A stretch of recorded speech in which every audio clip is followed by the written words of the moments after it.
salawat serta salam semoga tercurahkan kepada Nabi Muhammad SAW dengan mengucapkan Allahumma salli ala Sayyidina Muhammad wa ala ali Sayyidina Muhammad. Assalamualaikum ya Rasulullah, Assalamualaikum ya Habibullah. Pada pagi yang menjelang siang ini, saya maunya pagi aja sih. Pada pagi yang cerah ini, izinkan saya menyampaikan materi singkat yang berkaitan dengan waktu dan sholat. Nah, sebelum saya menyampaikan, saya ingin tanya kabar Bapak Ibu dulu nih. Kalau saya tanya kabarnya, jawabnya Alhamdulillah, tetap ceria, Allahu Akbar. Bisa? Apa kabar Bapak Ibu pada pagi hari ini? Alhamdulillah, Allahu Akbar, tetap ceria. Yang mana yang betul salah? Alhamdulillah tersenang.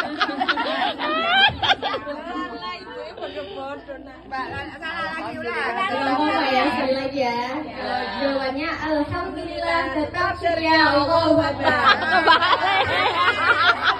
Tetap ceria, Allahu Akbar. Nah, sekali lagi. Apa kabar Bapak Ibu pada pagi hari ini? Alhamdulillah, tetap ceria, Allahu Akbar. Masya Allah. Berbicara tentang waktu, waktu adalah anugerah yang Allah berikan kepada kita semua. Waktu itu terus berjalan dan akan kita lewati. Lamanya waktu diperuntukkan untuk seluruh manusia sehari semalam 24 jam. Contohnya, seorang dokter diberikan waktu sehari semalamnya berapa Bapak Ibu? 24 jam. Sama ya. Nah, ibu-ibu di sini juga berapa? Ya, 24 jam. 24 jam. Bapak-bapak juga kan? Lantas apa yang berbeda? Ternyata yang berbeda hanyalah apa isi waktu kita di dalam 24 jam itu. Mungkin ada yang suka masak, ada yang suka ngopi, ada yang suka mancing ikan, mancing keributan mungkin. Tapi enggak ya. Dan bahkan mungkin di luar sana ada yang kerjanya gosip terus setiap harinya. Lantas ini baik atau tidak? Tidak. Pentingnya di dalam mengatur waktu ini tidak boleh main-main Bapak Ibu. Sampai-sampai Allah Subhanahu wa taala berfirman, bersumpah di dalam surah Al-Asr ayat 1 sampai 3, Bismillahirrahmanirrahim wal asr, demi masa, waktu.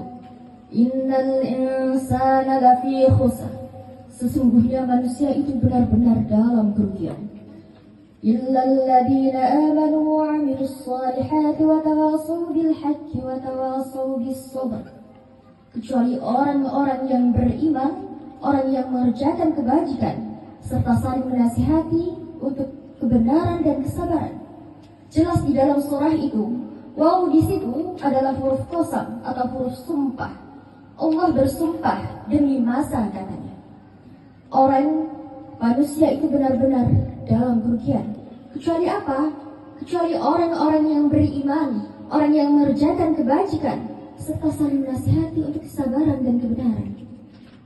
Maka dapat kita simpulkan, kita tidak boleh menyia-nyiakan waktu kita di dalam kemaksiatan dan kebatilan. Kita harus memanfaatkan waktu kita sebaik mungkin. Nah, Imam Asy-Syafi'i memiliki nasihat yang menyejukkan soal surah ini. Apa katanya? Jika umat Islam introspeksi diri melalui ayat ini, mereka akan terpukau dibuatnya. Jika surah ini satu-satunya yang diturunkan untuk umat manusia, maka akan cukup bagi mereka dan banyak muslim yang lalai dari surah ini. Subhanallah, begitu ringkas dan padatnya ayat ini, sehingga Imam Asy-Syafi'i memiliki untayan sebagaimana yang diartikan oleh Imam Ibnul Qayyim rahimahullah dalam kitabnya Al-Jawab Al-Kafi. Al-waqtu sayfun fa in lam taqta'hu qata'aka wa nafsuka in ashghaltaha bil haqqi wa illa ishtaghalatka bil batil. Waktu itu ibarat pedang. Jika engkau tidak merebasnya, maka ialah yang akan merebasmu. Dan jiwamu, jika tidak kau sibukkan di dalam kebenaran, maka ia akan menyibukkanmu dalam kebatilan. Jadi Bapak Ibu di sini mau ditebas oleh waktu atau menebas waktu? Menebas waktu. Masya Allah, semoga kita tidak termasuk orang-orang yang rugi itu ya. Amin.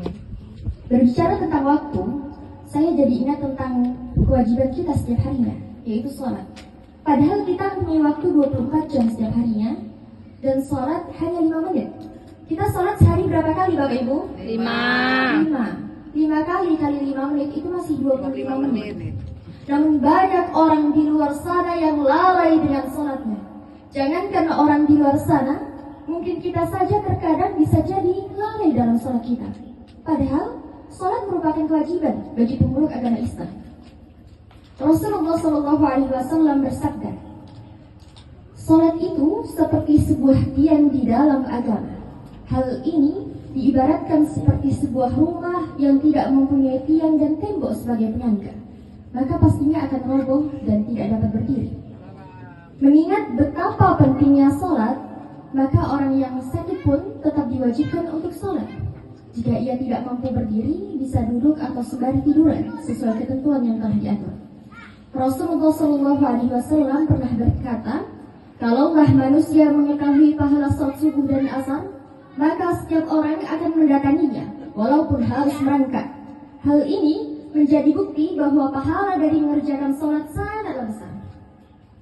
Sholat tidak hanya menjadi suatu kewajiban, melainkan sebagai bukti keimanan seorang hamba kepada Allah Subhanahu wa Ta'ala. Hal ini terdapat di Quran surah Al-Ma'un ayat 4-5. Bismillahirrahmanirrahim. Fawailul lil musallin alladzina hum an salatihim sahun.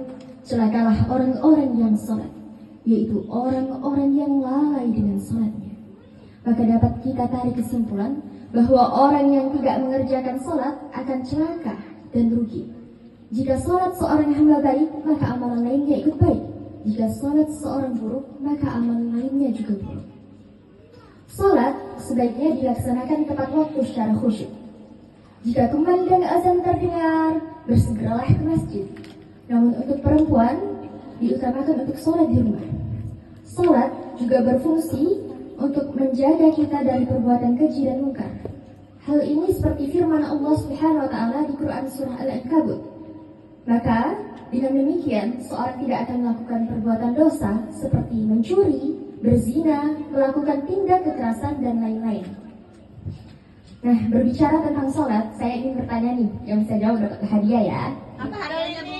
Nggak seberapa sih, tapi niatnya sedalam raga dan jiwa. Nah, kita kalau wudhu, kenapa nggak boleh pakai gayung? Ada yang tahu? Karena wudhu pakai air. Biar nggak terganggu ya kan? Nggak boleh pakai gayung, guys. Itu kan nggak pakai gayung. Ya, canda. Ibu pakai gayung ini Bu. Nggak boleh pakai gayung, bukan gayung. Pakai air. Nggak puding ya kan? Oke, yang bisa jawab nih dari materi yang saya sampaikan tadi, siapakah orang-orang yang merugi itu? Ada yang bisa jawab? Ayo jawab, dapat hadiah. Ada yang bisa jawab? Ya orang yang meninggalkan sholat. Nah, betul. Iya, dianya. Oke. Pertanyaan kedua. Rasulullah SAW mengibaratkan sholat seperti apa? Ada yang bisa jawab, Pak? Alah, bapaknya kayak nggak semangat ini. Ibu-ibunya nggak ada. Oke deh. Seperti sebuah tiang tadi ya. Oke, dengan demikian Nggak inget juga. materi yang dapat saya sampaikan, semoga Allah Subhanahu wa Ta'ala memberikan kemudahan kepada kita untuk mengatur waktu dengan baik dan menjalankan sholat dengan baik. Maka saya tutup ceramah saya dengan doa.